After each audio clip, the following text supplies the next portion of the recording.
Recently, or maybe just, a little while back, I actually left a very toxic workplace. And it came to the point where I was working for a very toxic boss. Everybody knew she was toxic, so she was actually driving out all the competent people. I would just call her Susan. But she drove out so many good people and completely wrecked the entire team. Like, nobody in the team liked her, but some people stayed on for their own reasons. But me, I decided to go.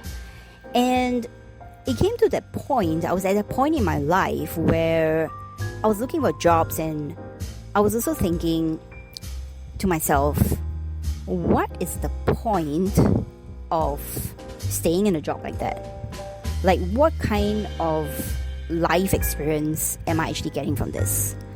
Initially, when I had stayed like a couple of years, I think 1 or 2 years into my working relationship with Susan, I was like, oh yeah, I don't want to be the person who actually runs away from the situation so quickly. I really had clocked her as being a very, very toxic person by then, but I did not want to run away from the situation. I did not want to look weak, because previously in the past, whenever something didn't work out in the workplace, my instinct is just to run. Okay, and sometimes, I think on hindsight, my instincts were actually correct, and it will be something that I will be following more in the future. But for this particular instance, I kind of wanted to stay on a little bit more to also build a sort of resilience, in the workplace, working with someone as toxic as Susan. And did it pay off? I would say yes.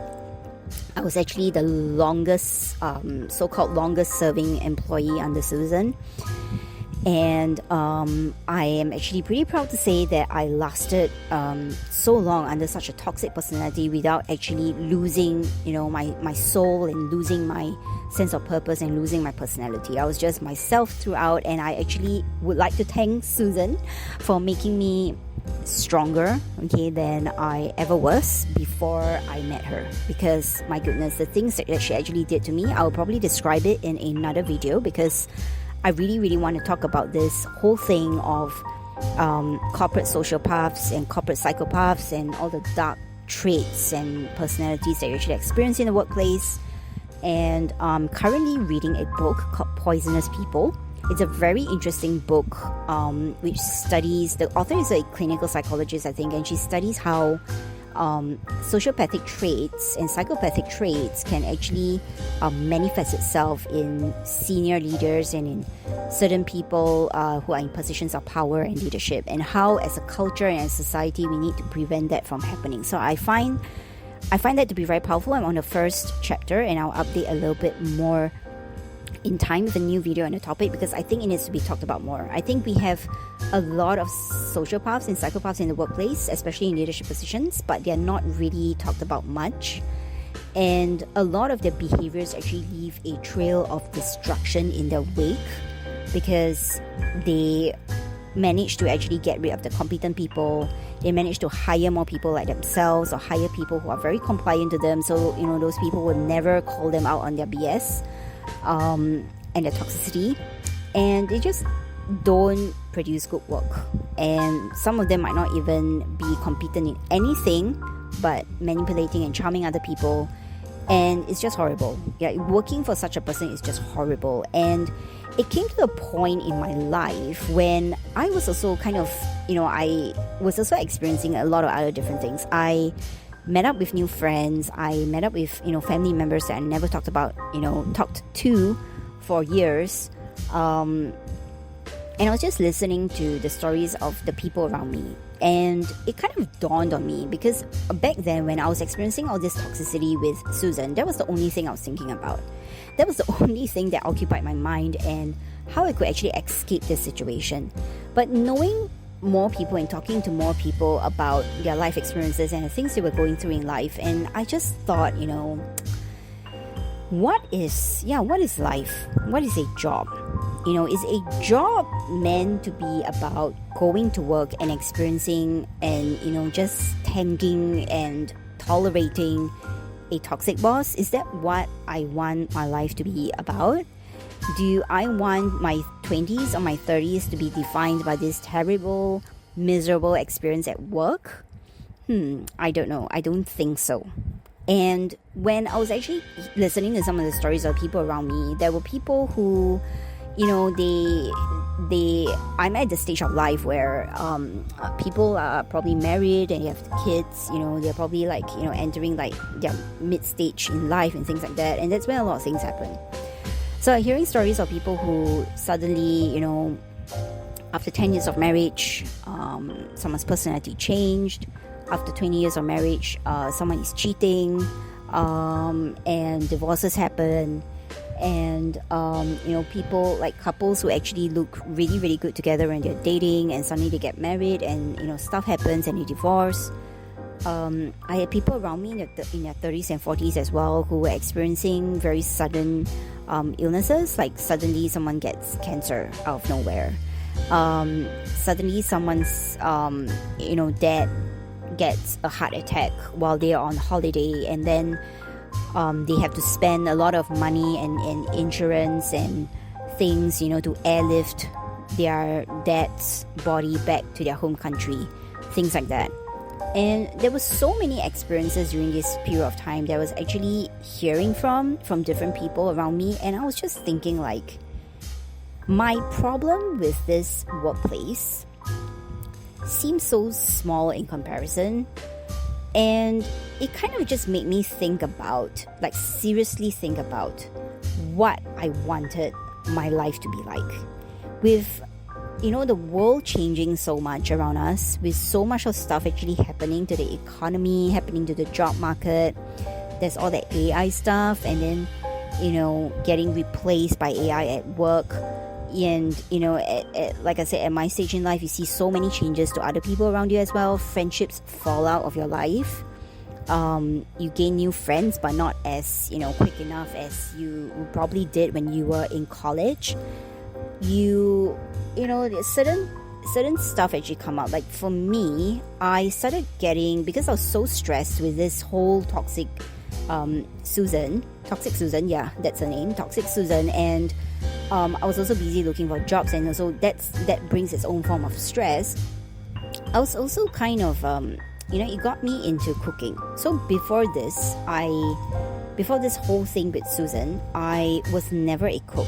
I found it very annoying to actually have to plan what I wanted to cook that week, and then plan my groceries, and then plan my the days that I could go for a grocery run, and then what to get on my grocery run, and things like that, and how long will my vegetables actually last in my refrigerator, things like that.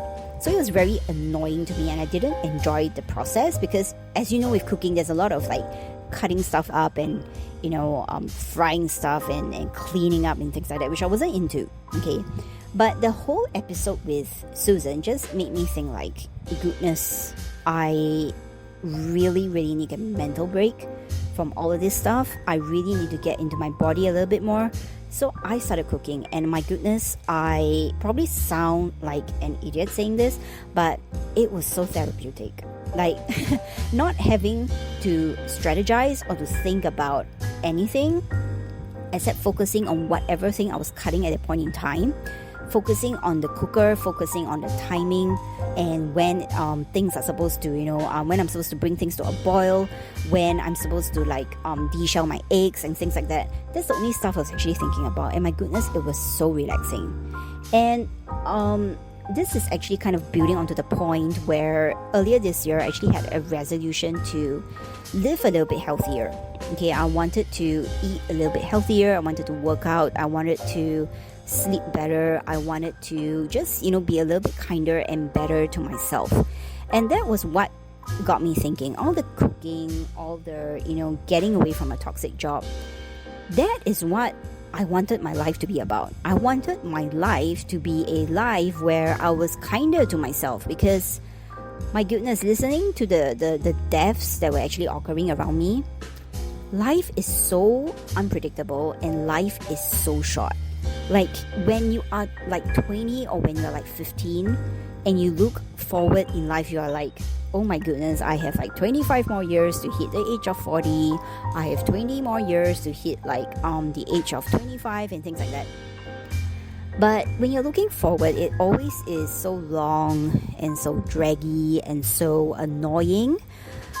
But when you reach certain milestones in your life, like, when you hit your 30s, especially your mid 30s, when you hit your 40s, each age range, each decade has its own stuff that comes along with it. And for me, I'm at this age in life where I'm kind of questioning, what kind of life do I really want to lead? Do I really want to keep being stressed out about stuff at work?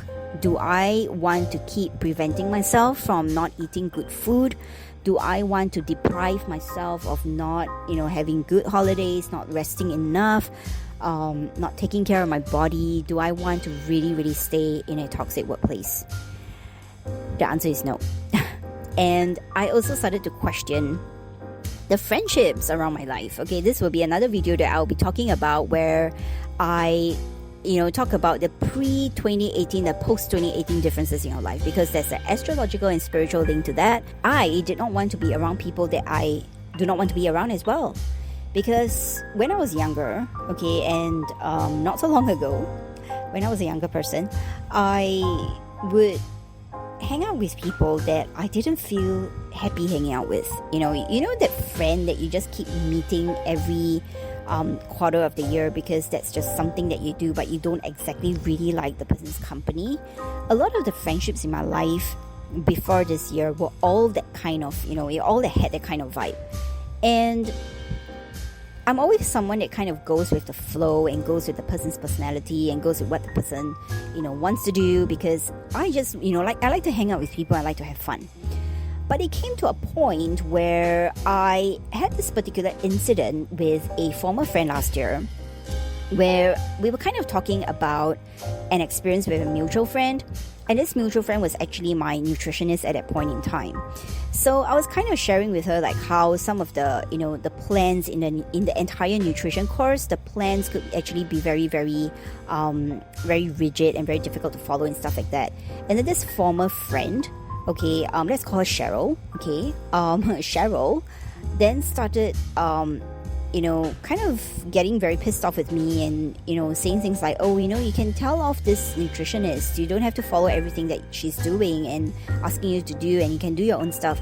And I was telling her like, yeah, I know I can do my own stuff, but I'm not at that point where I know my body and the nutrition stuff well enough for me to actually tweak things in my own way. I'm still learning stuff from my nutritionist, and I'm just telling you that it feels rigid. That's all. Okay, that's all. I'm not saying anything else. But then it went into a whole conversation where she started insulting me.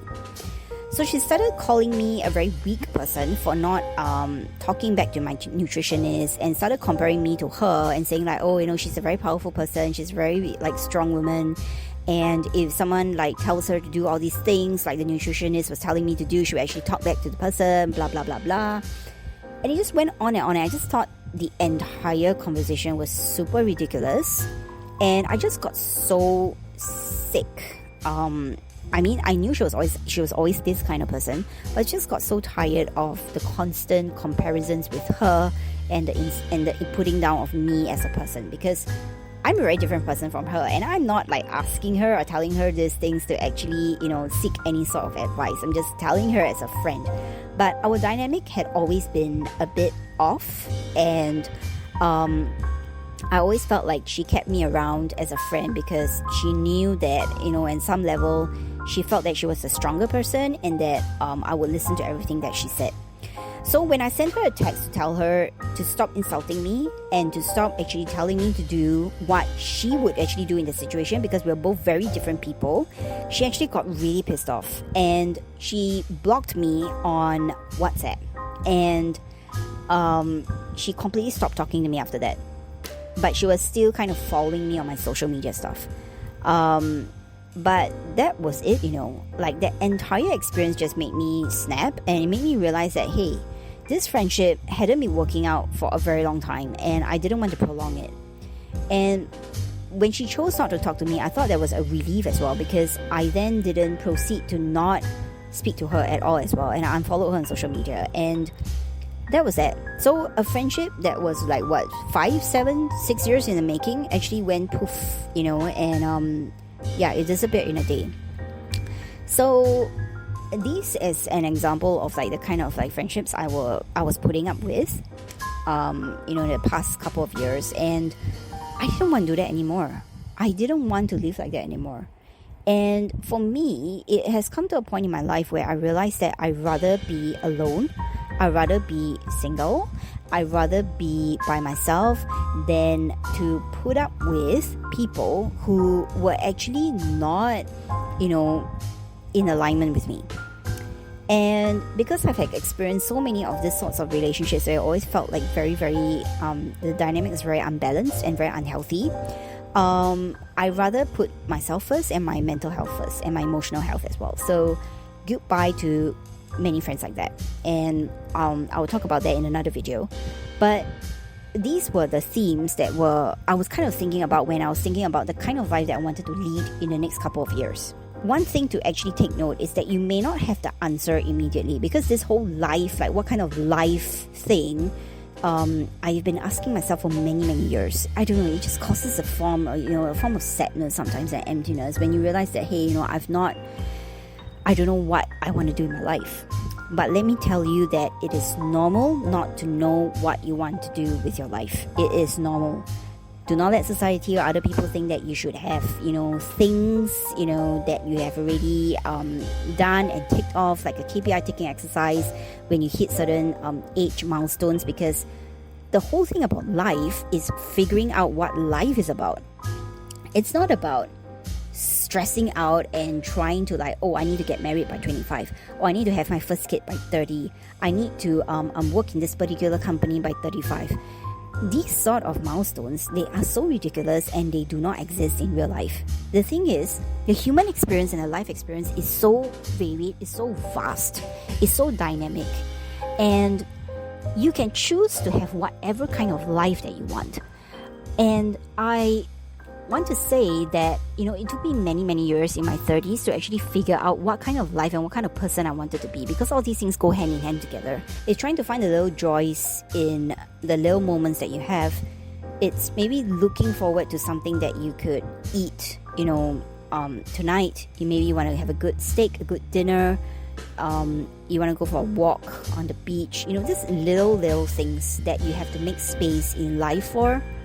And relating to this, a friend recently told me that we should all build in relaxing moments and playtime in our days before we actually really, really start to plan out what we need to do in the day. You get what I mean? Because when I plan my day, it's always about I will do this and that in the morning, then I'll do this, that in the afternoon. There's nothing about those KPIs or those to-do lists that has anything to do with resting and playing. So when she told that to me recently, it sparked an idea in me. And it kind of also made me look at how much I was actually resting, how much attention I was actually paying to my own body. Was I really taking care of myself? And was I actually having fun with my life? I mean, what's the point of life, of living, if there are no little joys and there's no time built into your days for fun? Because fun is where life also happens.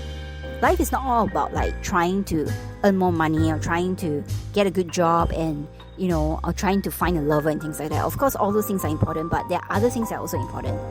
So I want to kind of end this video by saying that ask yourself the question, what do you want your life to be? What kind of relationships do you want to have with people? What kind of rest do you want to have? How do you want to introduce more play into your life? How do you want your life to look like? All these questions all sparked off from a toxic boss, Susan, that I had. And yeah, at least I have something to thank Susan for, because that question led me to deciding that I didn't need to be in a toxic job, and deciding that I really, really wanted to lead a better life for myself. So this is Sonia signing off, and I'll be back in the next video.